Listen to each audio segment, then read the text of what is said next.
আসসালামু আলাইকুম রহমতুল্লাহ। আমি Habibur Rahman from entertainment video. আজকে আপনাদের সামনে খুবই গুরুত্বপূর্ণ একটা ভিডিও নিয়ে হাজির হয়েছি। সেটা হচ্ছে বিদেশগামীদের জন্য 3 দিনের ট্রেনিং কি বাধ্যতামূলক এবং এটি কোথায় কোথায় করতে হয় এবং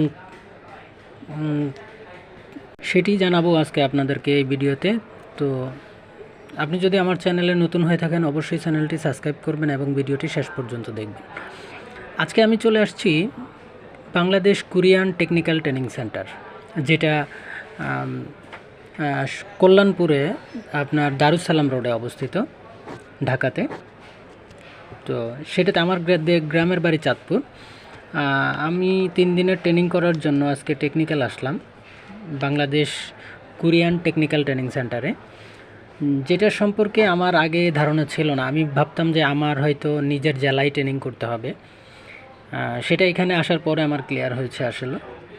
সেটা হচ্ছে 3 দিনের ট্রেনিং। আপনি যেই কোনো টিটিসি ট্রেনিং সেন্টার থেকে 3 দিনের ট্রেনিং করতে পারবেন। এটা যে আপনার জেলায় করতে হবে তা বাধ্যতামূলক নয়।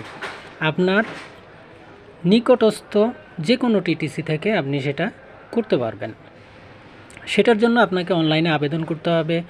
অনলাইনে বিএমইটি রেজিস্ট্রেশন করে তারপর ভর্তির জন্য আবেদন করবেন। আবেদন করতে গিয়ে আপনার নিকটস্থ যেটা আপনার একদম কাছে কিংবা যেটাতে আপনার ট্রেনিংটা করতে সুবিধা হয় আপনি সেখানে গিয়ে ট্রেনিং করবেন। এবং 3 দিনের ট্রেনিংয়ে কি কি প্রশিক্ষণ দেওয়া হয়, কি বিষয়ে কথা বলা হয় সেগুলো আপনাদেরকে দেখাবো। শুরুতে আপনাকে টেকনিক্যাল ভবনটা একটু ঘুরে দেখাই। এটা হচ্ছে কম্পিউটার রুম। এখানে কম্পিউটার ট্রেনিং করানো হয়।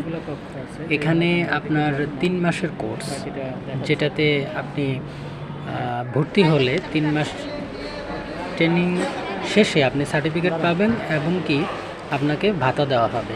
এটা হচ্ছে আমাদের ট্রেনিং সেন্টার। এখানে আমরা 3 দিনের ট্রেনিংটা করেছিলাম। তো বাকিটা এই যে বোর্ডে লেখা আছে অনেক কিছু। আমি খণ্ড খণ্ড কিছু ভিডিও দেওয়ার চেষ্টা করেছি।